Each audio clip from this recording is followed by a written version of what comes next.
Welcome to the Caribbean Cricket Podcast, your one-stop shop for all things West Indies cricket. By the fans, for the fans.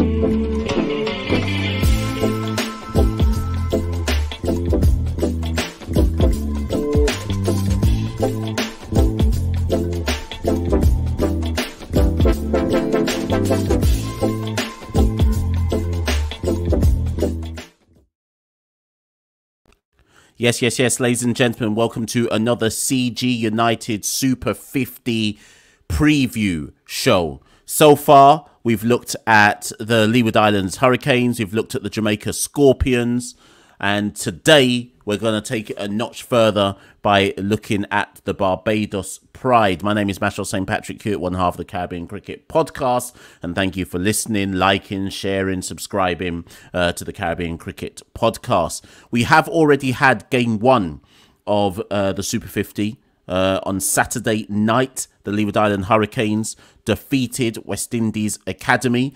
The kind of standout performer, Casey Carty, with his second Super 50 century. Remember, he made his West Indies debut earlier this year as well, so it's good to see him translating what he's learned on international experience into the domestic game. 103 not out, I think, of 120 balls to lead the Leeward Islands Hurricanes to victory.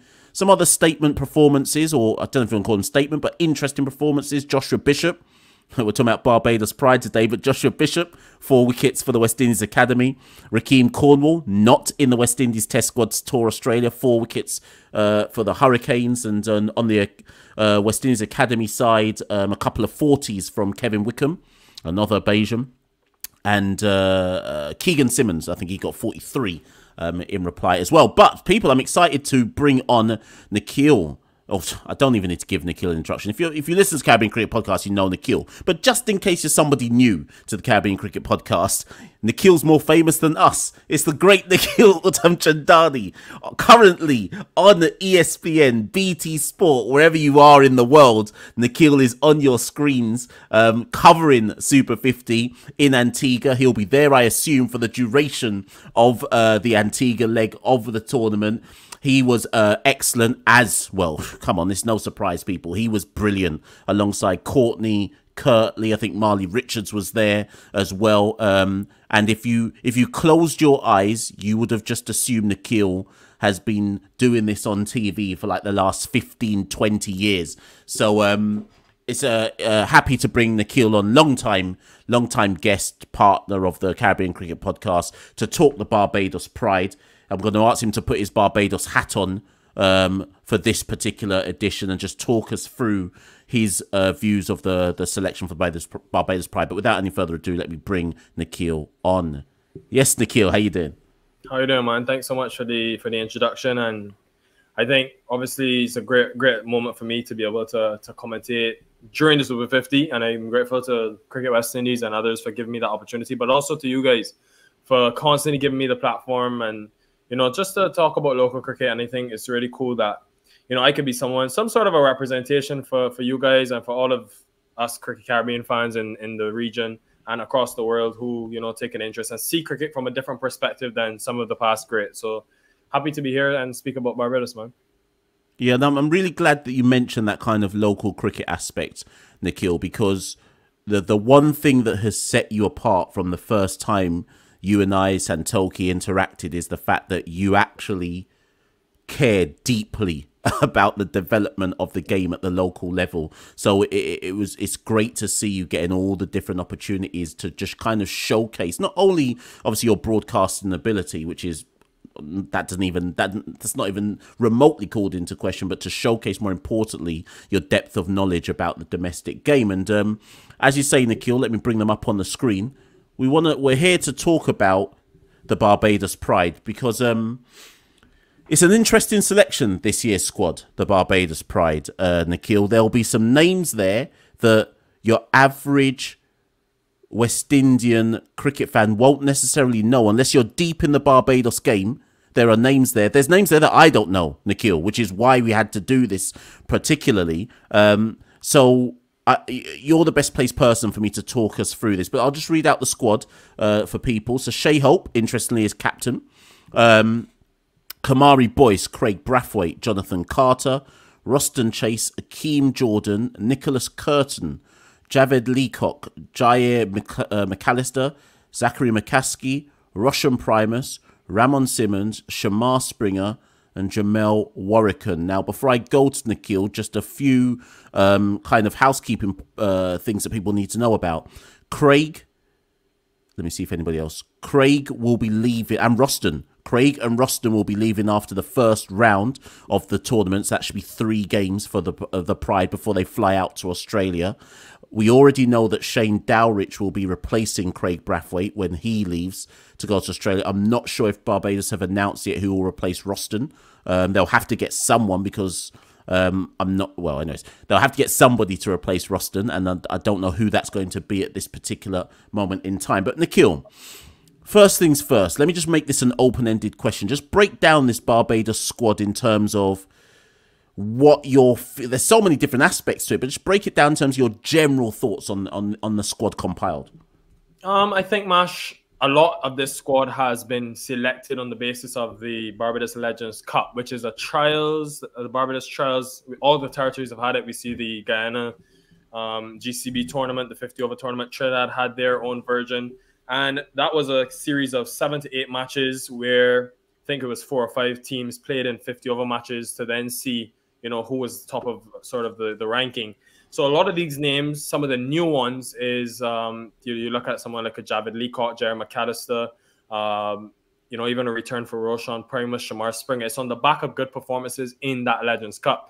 And even a Kamari Boyce. So interesting squad. When you compare the two, you'll see, well, obviously you'll have a case where last year you had Jason Holder, Ashley Nurse, you had, the list goes on, Joshua Bishop, Shamar Brooks, etc. And that was a Barbados Pride team that finished 6th. So maybe, sorry about that, maybe in the grand scheme of things, a shakeup was necessary. It's going to be a tough task because I think they're in a really tough group. The way that Leeward Islands have already started this tournament, Jamaica, I think, are very strong. And then the West Indies Academy can beat anyone on their day. So it's not going to be easy by any means, but I think they have enough personnel to get through those group stages. But I think it's a decent squad put together. A few surprises. But yeah, man, that's, I guess, how it goes overall. Well, let's start with the new names that I think the average West Indian fan won't be familiar with. What can you tell us about? I'm even going to include Kamari Boyce in there because even though I know Kamari Boyce, I still think he's a relatively new name to people. So talk me through Kamari Boyce, even Nicholas Curtin. I'm not even certain a lot of people will know about Nicholas Curtin, to be honest. But Kamari Boyce, Javed Leacock, Jair McAllister. Russian, I'd like to think people know because they would have seen him starring for St. Lucia Kings in the just completed CPL. But just with those 3, what can you tell the watching public about those 3, Nikhil? Well, let's start with Kamari Boyce. He played a couple of matches for the West Indies emerging players back in 2019. Young up-and-coming left-arm spinner, and definitely has a lot of ability, a lot of potential. I was kind of surprised that they didn't go to Joshua Bishop. Took the most wickets for them last year, I think was the standout. And already with 4 wickets yesterday, we're seeing what he's capable of doing. However, I think there may be a case where the Barbados Pride selectors would have looked at it and said, well, Bishop is part of that West Indies Academy. It's better to let him play with those guys and give an opportunity to someone like a Kamari Boyce, who has been knocking on the door in white ball club cricket in Barbados for quite some time. And yeah, man, it's going to be a big stage for him because they're going to call upon him and Jamel Warrican as the 2 left-arm spinners, sorry. So yeah, good to see him getting an opportunity. Just played a couple of listed games, but also he's had a good Legends Cup. That trial period that I mentioned, he picked up 7 wickets in just 3 innings. So was definitely one of the standouts with the ball in hand. And coming down the list, you mentioned Nicholas Curtin. Played a couple matches for the Barbados Pride last year. He's played for CCC in the past. Hasn't already lit the world on fire in terms of regional cricket, but this year in that Legends Cup, he scored 100 and was not out 3 out of 4 times. So he's sort of that middle order option that can come in, and I think he's a multifaceted player, can bat through the middle, but then finish the innings off. Talented again. He's represented Canada at the international level. He's got Canadian roots there as well. So I think they've opted for him in the middle order in the absence of someone like a Jason Holder, someone like a Shamar Brooks, etc. And he also bowls some handy off spin as well, so that could be an option. And then, yeah, man, some other new names as well. You were mentioning. You look at the list. Javed Leacock is one that I no one will know because he's not contracted by the Barbados Pride. He literally was just playing a lot of club cricket, and then he did well in that same Legends Cup. Actually, he picked up 6 wickets, in the 4 matches he played. It's going to be interesting to see how he fares because he's not played, similar to actually Jair McAllister, who's 1 under. The two of them have really only played club cricket. McAllister has traveled to Australia, so he has that sort of experience, but none of them have really played professional cricket. No first-class games, no list day games. So Leacock being a leg spinner, McAllister is a sort of a seamer who has that raw pace. I'm interested to see what you think of him when you see him match, if he does get the nod early on. But he has that ability to hit the deck really hard. The control, for me, he actually is a member of my club, Wanderers. So he plays with Craig Brathwaite. He plays with Shane Mosley. He plays with Kurt Edwards, Raymond Rifa. They all take him under his wing. Roshan Primus as well. And they've all took him under their wing and tried to develop him over the years. He has that real genuine pace. If he gets it right, he can be a serious handful. But at the same time, he has the risk of going for runs as well. So it'll be interesting to see how they use him as an X factor. But yeah, I think that everyone else there is pretty familiar. Ramon Simmons would have seen in the CPL. Shamar Springer has been around for a while now. And then Jamal Warrican has played for the West Indies. Thanks for that, Nikhil. And I want to call on one other name in this squad, Roshan Primus. Now, we saw Roshan... I'm just trying to understand Roshan's journey. Would have featured for Barbados a few years back, then seemed to have drifted off the scene. Then he gets the call up in CPL just gone now. And you can fill in the gaps. I mean, he gets a call up in CPL just gone. I actually think he had a good CPL. Certainly put his name in the lights in several matches. I know it kind of unravelled a bit in certain games, but showed a lot of variety with the ball. A lot of heart. I know that doesn't sound like a tangible skill, but a lot of heart. The type of player you seem to want to have in like a dogfight when the going gets tough type of thing. And I know some people listen and they go, Mash, what are you talking about? That's not a skill. But actually, in the concept of a team, I think that's quite necessary. But can you give me a bit more on Roshan for those who might only have seen CPL Roshan? I think it's interesting, his journey. He's played for Trinidad and Tobago. He's played for Guyana. He hasn't been able to break into the Barbados side. Got a few first-class matches in the red ball format, but has struggled with his fitness, and that's sort of what's plagued him mainly. Because I think, Mash, this is a guy that a couple of years ago when Ireland came to the West Indies, they played Wanderers at my club in a practice game. This guy scored 90 from 30-something deliveries against an international attack. He has the ability to take your bowling attack. I mean, it's been a long day. Your bowling attack apart. And in a manner which can win you a game. And then with the ball in hand, he struggled with a hamstring injury, which has kept him from bowling. But with the ball in hand, he has those cutters, which I think can be useful on these surfaces, and he can hit the deck really hard. So even though you look at his list day numbers, and I pulled them up here, 18 matches, 22 wickets, an average of 30, and then with the bat in hand, 14.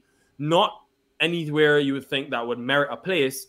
Because of that skill and because of that talent that he has and potential, I think the selectors have rolled the dice here on him as someone that, in the absence of a Jason Holder, of an experienced Ashley Nurse who gives you that power towards the bottom, he can come in and really attack in those last 10 overs.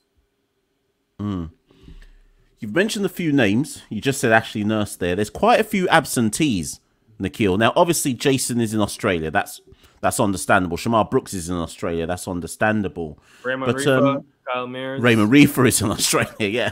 In fact, there's seven Barbadians who are going to be in that test squad. So, not to give Barbados a bly here, but they are significantly weakened by virtue of how many players have gone out to for the test series in Australia. But even that notwithstanding, and I think you've explained really well the Joshua Bishop argument, because I was going to ask you about why not have Bishop, but actually it gives a chance for Kamari Boyce. But there's one name missing who was there last year, and he actually did all right last year. Justin Graves. They've let him go to where is he? Windward Islands. Windward Isles. That's right. Are you surprised they let Graves go and play elsewhere? I'll say yes and no. I think yes, from the sense that this guy has played for the West Indies before. He's immensely talented, I think. Very handy all-round. And when he's bowling, adds so much depth to your bowling attack. But I'm really happy. It's not only Justin Graves, it's Tevin Walker as well. Both of them are Barbadians who are playing for the Windward Islands. I'm really happy because I think that's what Justin Graves needs to grow his game personally. So whether it was a case where the Pride were looking to pick him up in the draft, because remember, you can only contract 14 or 15 players. And we know that the test players or the former test players that they have and give contracts to. So whether they thought they could get him back in the draft is a really handy piece of business by the Wind Riders to pick up these two guys, because they're very committed. They work very hard. But Graves especially, we've seen how talented he is. He played in the CPL. I think for him in this Barbados team, he probably would have opened the batting. But you look at the first class format and the red ball format, he's batting at 5 and 6, not facing many deliveries, whereas I think he's a top order batter. So in the Windward Islands now, I think he adds so much to their team, and I think he really bolsters that batting lineup. So I'm happy to see how he, a new responsibility, a lot more on his shoulders, how he takes on that role. So I think they will miss him when you look at the names that are not there, especially in the top order, which I think when Craig Brathwaite leaves, and Ross and Chase leaves, then you're seeing a lot is on the shoulders of Shea Hope. But definitely they will miss him as an all-round option, but I'm still happy for him and Tevin Walcott that they've both gone over to the Windward Islands. Lastly, let's talk about your good friend Craig. Craig hasn't. I'm trying to remember the last time I saw Craig in Super 50, maybe 2018, something as far back as them. Do you think? And I know he's only playing the first round of matches before he goes to Australia. Do you think Craig? You know where I'm going with this. Do you think Craig could force his way in the future into a West Indies ODI setup? And hear me out. Hear me out, Nikhil. And I know there's going to be some people who've just heard me say that going, what on earth are you talking about? Craig can't bat quickly. What do you mean? But in the last year or so, I actually think Craig's test game, maybe even year and a half, I actually think he's added more to his test game. If people have been watching properly, I actually think he's shown a lot more ability to accelerate when needed, dig in when needed. And I just wonder if somewhere in Craig's mind he's thinking, let me just put the cat amongst the pigeons here, put up some runs in white ball. Because those who obviously remember, Craig has played ODI cricket before for the West Indies. It wasn't necessarily... It didn't necessarily work in the sense of he probably batted way too slow. Well, they probably did bat way too slow for ODI cricket. But I just wonder, given our inability to bat 50 overs, I just wonder. What do you reckon, Nikhil? Well, I think looking at the bigger picture, when I think about what West Indian fans say about Shea Hope, where many are complaining about his strike rate, and he has that role as someone that is to bat through and allow the others to come in and play some shots. I don't think you would necessarily start with both Craig and Shea, even if Craig has sort of elevated his game. But I'm in full agreement with you in the sense that you look at the tests that he's played this year, I think it's caught everyone by surprise, because not only has he played his shots, he's been successful with it as well. I mean, it's been clear positive intent at different times during the test game. And I think that's a big reason why the West Indies are undefeated this year. Not only the fact that he's got runs, but it's sort of the approach. It just sets an example for the rest of the order. That commanding, authoritative approach. And I think it's come with his captaincy. But getting back to the Super 50, listen, this guy's played 53 list day games. He averages 38. So on the higher side compared to the other openers in this tournament, he's got a couple hundreds. We've seen him do well. You're right. The last time he played was 2018. I think it's very hard for me to see Craig have a future in the West Indies white ball setup. And I just wonder, could that position be given to someone else who could make a name for themselves? But that being said, Craig may be looking at it and saying, well, look, West Indies cricket, we see where the white ball game is at. This might be a perfect opportunity to show the world, because even though we've seen him in the test level increase in terms of in positive intent, we haven't seen him tested against the quality of bowling he will get in the list day. If he comes out and can strike at 85 to 100 in his 3 innings that he plays, then who knows? You know what I mean? Then maybe some further conversation, maybe the A team, etc. So I definitely think it's not out of the question. It'll be interesting to see how he actually goes about the innings, because I assume he and Shea Hope will open, or they have the option of going with someone like a Zachary McCaskey, who's opened the batting before for them, and then letting Shea Hope bat at number 3. So it'll be interesting to see the construct of this team. But I definitely think I was quite surprised to see him back in the 50-over format. But you look at his numbers, I mean, 38 average is not too bad in 53 games. And then, if I try and kind of bring this one to a bit of a close, Nikhil, with everyone I've spoken to so far, so Jerome Foster, re Jamaica, Vernon Springer, re the Leeward Islands, and now come to you, re Barbados. If you had to pick some names from this list who, and again, I say this with respect, the West Indies ODI team is also in a very difficult situation. We're probably going to be heading to the World Cup qualifiers in Zimbabwe, and we're going to have the tense nature of trying to get through those to try and get to the ODI World Cup.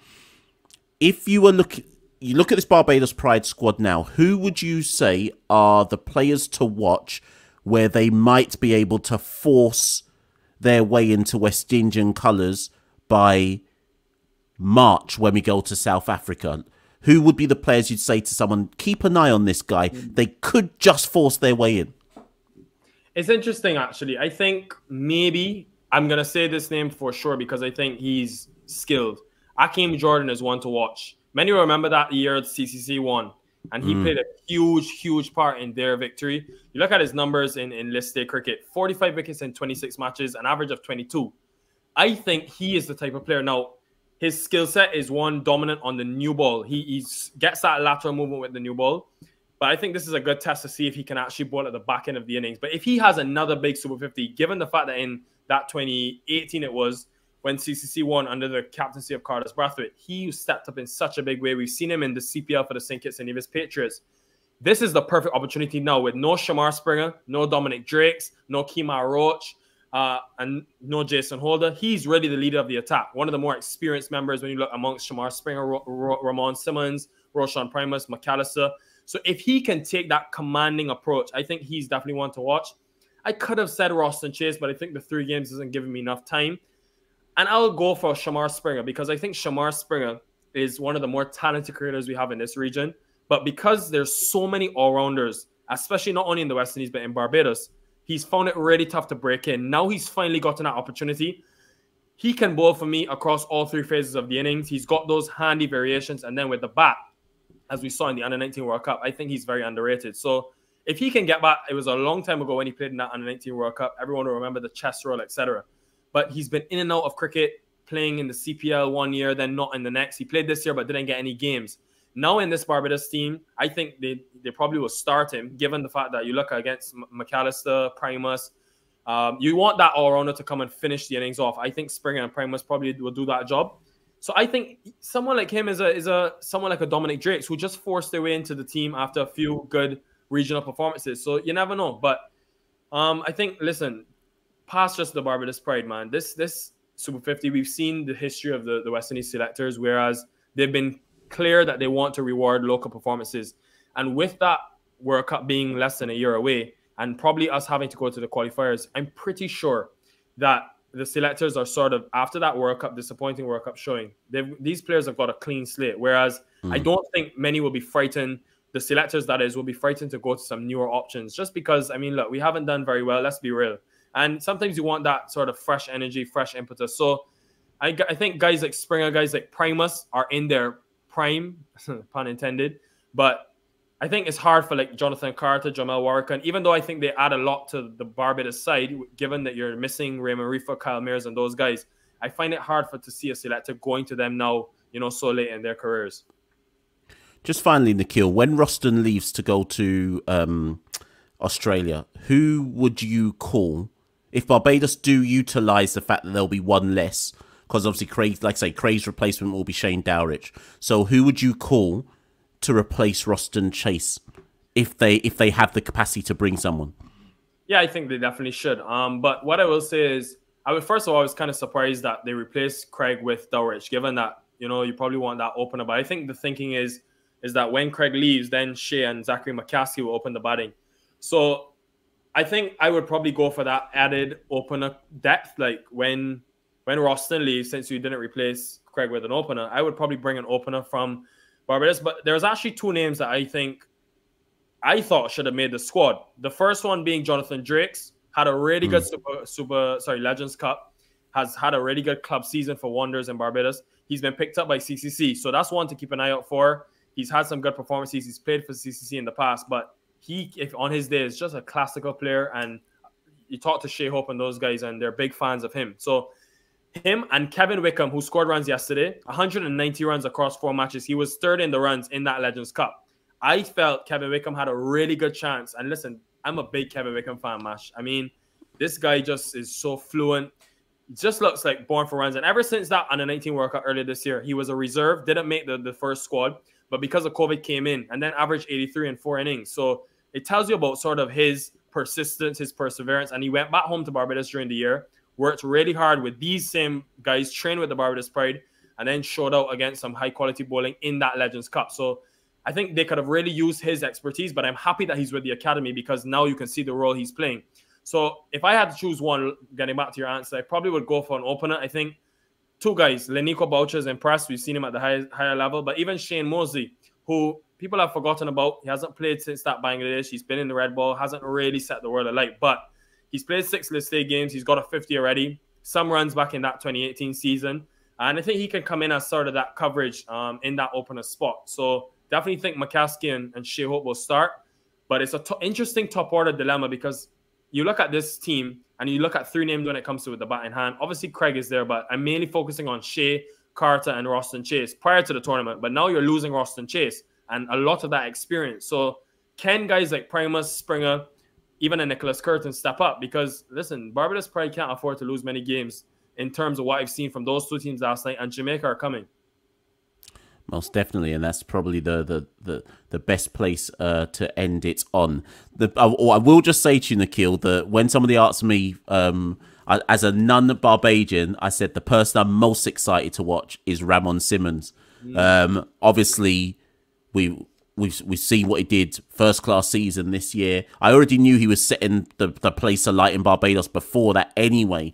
Yeah. I think a lot of people don't realise that Ramon was actually part of under 19 where he's already been on the West. He was on the West Indies radar. It's only now that people have realised who Ramon Simmons is, but he was already on the West Indies radar, and obviously he was fantastic in the CPL. So I'm really intrigued to see how Ramon goes. The only reason I didn't call him Ash is because I just look at that West Indies team attack, and I think they've done really well this year. We can't really complain about the white ball bowling, and I look at it, Alzari, maybe a Obed McCoy here and there. I think it's pretty structured at the moment. Sheldon, Cottrell. So it's hard for a seamer to break in. But that being said, I'm interested to see after such a good CPL that he had, bowling after guys like Jason Holder, Obed McCoy, now for the Barbados Pride, where he will probably lead the attack along with Hakeem Jordan, and it's for 10 overs, not just 4. So now he has to be a bit more consistent for a longer period of time. Interesting to see how he handles that new challenge. Luckily, you just went on mute as you said that, Nikhil. But I think, but I think we caught that all the same.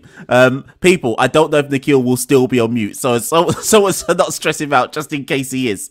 Nikhil, say something. Let me just check. Oh no, you're good. You're good. I was just saying. Sorry, I was just making a point. Yeah. I think I'm excited to see Simmons in a newer challenge. Nah, unfortunately, Nikhil, the powers that be in Antigua have cut your mic. But luckily, you're going to be on the mic to. I can hear you, but Nikhil, don't worry about it. Don't worry about it, just in case you get cut again. I was just saying. Look at Nikhil's still talking, people, but he don't realise we can't hear him.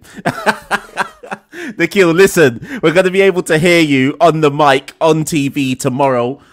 Where's my diary, people? Make sure you're locked in tomorrow because the games tomorrow are Trinidad versus CC. Sorry, the morning game, I should say. Wait, it's actually no. These games are in Trinidad. Sorry, people. Sorry. The games tomorrow are the games in Trinidad. The games on Tuesday will be the ones where you can hear Nikhil. Sorry, my fault, people. So tomorrow's games are Windward Islands versus Guyana.